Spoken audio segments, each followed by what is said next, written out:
आज के इस कार्यक्रम में योद्धा के रूप में उपस्थित सभी जो कैंसर की लड़ाई जीत चुके हैं, ऐसे वीर योद्धाओं को पहले प्रणाम करता हूं कि आप समाज को एक नई दिशा, किस प्रकार का एक माफिया कैंसर के नाम पर इस देश को लूट रहा है, उसमें आपकी भूमिका अग्रणी हो गई है, क्योंकि आप आयुर्वेद के माध्यम से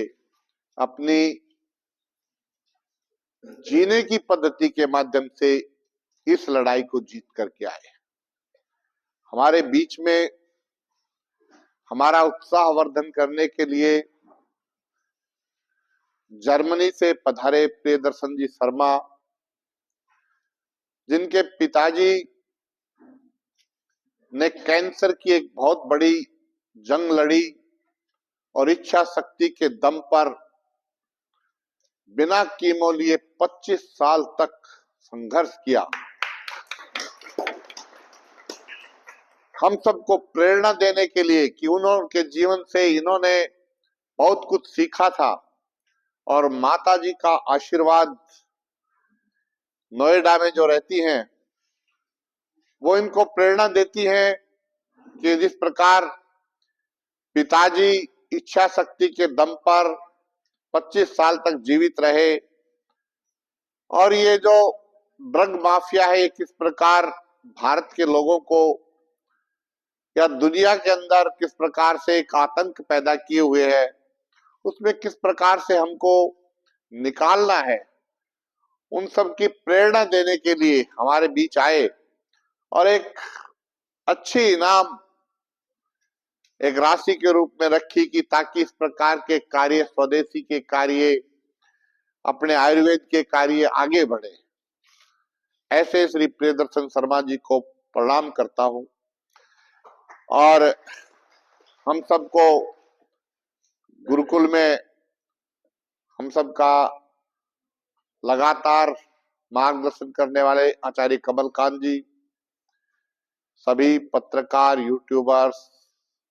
कुसुम जी गोयत लंबे दूरी तय करके आई हैं यहाँ, सभी को यहाँ पहुंचने पर, इस गांव की, इस पुण्य भूमि पर, इस गुरुकुल की भूमि पर सभी को प्रणाम करता हूं। ये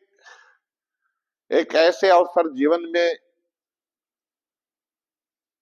आते हैं जब आदमी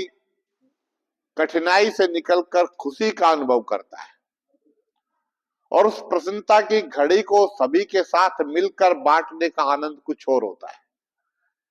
और आप भविष्य की जीवन पद्धति क्या हो आपकी, वो आज आपने पूरा समय, पूरा दिन भर आपका रहा है कि किस प्रकार का पानी आपको पीना है, किस प्रकार का हार्ड बार्ड आंवला का सेवन करना है, किस प्रकार की कीड़ा जड़ी का आपको सेवन करना है, किस प्रकार के कैंसर में कौन सी चीज उपयोगी है, वो पूरा सबने सीखा है। और मैं आप सबसे भी ऐसी आशा करता हूं कि आप सब जो जीवन शैली है उसमें बदलाव करेंगे। आज प्रत्येक तीसरे घर में एक व्यक्ति कैंसर से ग्रस्त हो रहा है, उसके पीछे स्पष्ट रूप से एक कारण है, वो जीवन शैली है। हमने किस प्रकार का जीवन, 1970 से पहले भारत के अंदर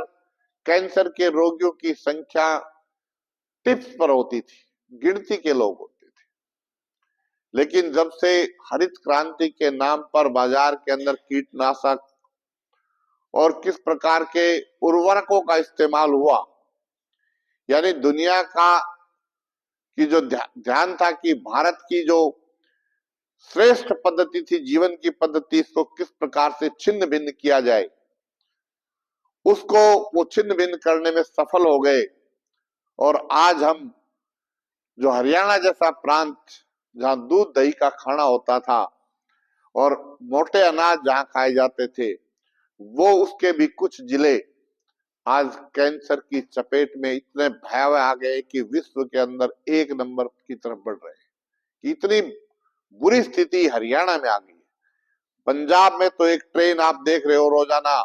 जिसकी चर्चा होती है कि वो कैंसर की ट्रेन के नाम से जानी जाती है। इसके पीछे क्या है कि हमारा पर्यावरण प्रदूषित हो गया, हमारा खान पान प्रदूषित कर दिया गया, और हमारा जल भी,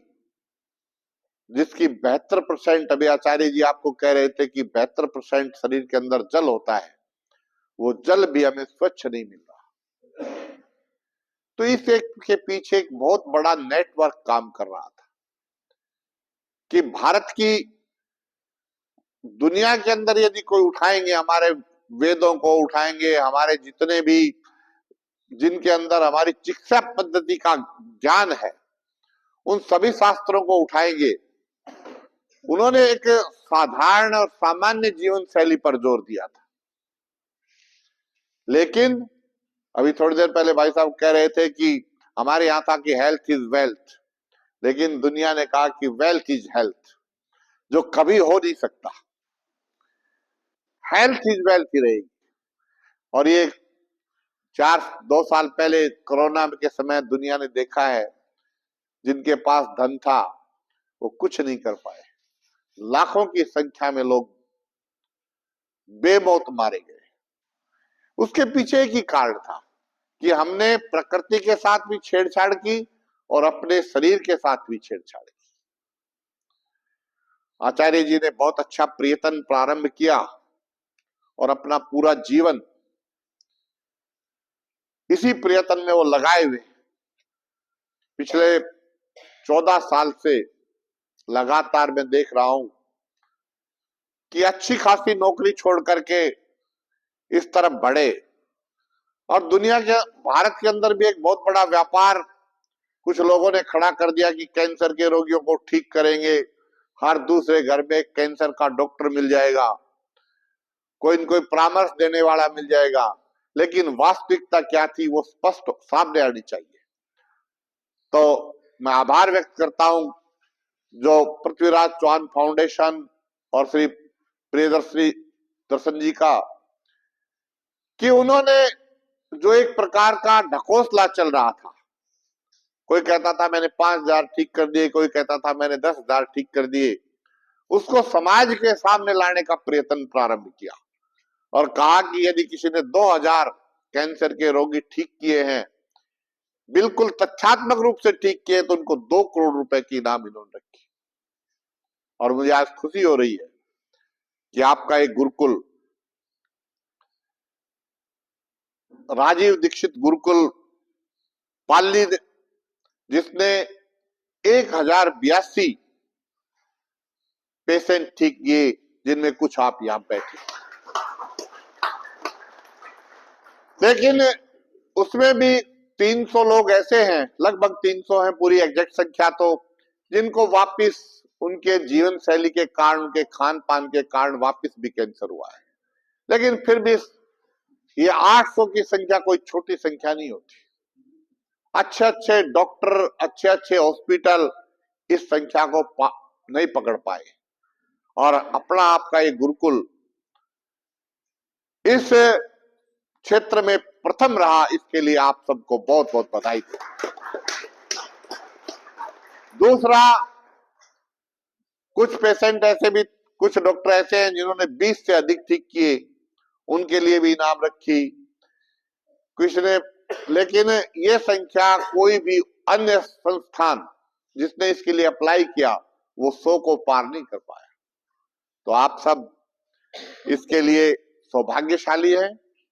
और मैं आचार्य कमलकांत जी का भी आभार व्यक्त करता हूं कि सामान्य जन के लिए श्रेष्ठ चिकित्सा उपलब्ध कराने का अपना जीवन का ध्येय है, उसको निरंतरता उसमें रहनी चाहिए। कष्ट आए हैं, कष्ट आएंगे, और कष्टों के साथ लड़ना, ये व्यक्ति का कई बार ध्येय बन जाता है कि चाहे मुझे कितनी भी प्राकृतिक आपदाएं, सामाजिक आपदाएं, अन्य लोगों से आपदाएं, उन सब से लड़कर के आगे बढ़ूंगा। और वो जज्बा कमलकांत जी ने दिखाया, और आगे भी दिखाना पड़ेगा। अभी ये मान लें कि अभी विराम लग गया है, अभी विराम नहीं लगने वाला। क्योंकि एक बहुत बड़े माफिया से जब आपको टक्कर लेनी होती है तो तरह तरह की बातें, तरह तरह के आरोप प्रत्यारोप, और आपको किसी तरह आपको नष्ट करने के प्रयत्न चलेंगे। लेकिन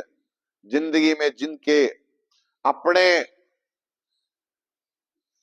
ख्वाब होते हैं, आगे बढ़ने के होते हैं, समाज के लिए कुछ करने के होते हैं, वो कभी ये नहीं देखते कि ये क्या होने वाला है। उनका जीवन समाज के लिए होता है, उनका जीवन राष्ट्र के लिए होता है, उनका जीवन सनातन के लिए होता है, धर्म के लिए होता है। वो सब बातों को ध्यान में रख करके कमलकांत जी कार्य कर रहे हैं और आप भी इसमें सहयोगी की भूमिका निभा रहे हैं। सब विपदाओं से निकल करके, सब आपदाओं से निकल करके नए सूरज का उदय इस गुरुकुल के माध्यम से होगा, ऐसी अपेक्षा है। जो हरिद्वार में अपना गुरुकुल है वो एक रिसर्च सेंटर बनेगा और भारत का श्रेष्ठ रिसर्च सेंटर बने, इसकी मैं कामना करता हूं। और आज भाई साहब प्रियदर्शन जी आए हैं,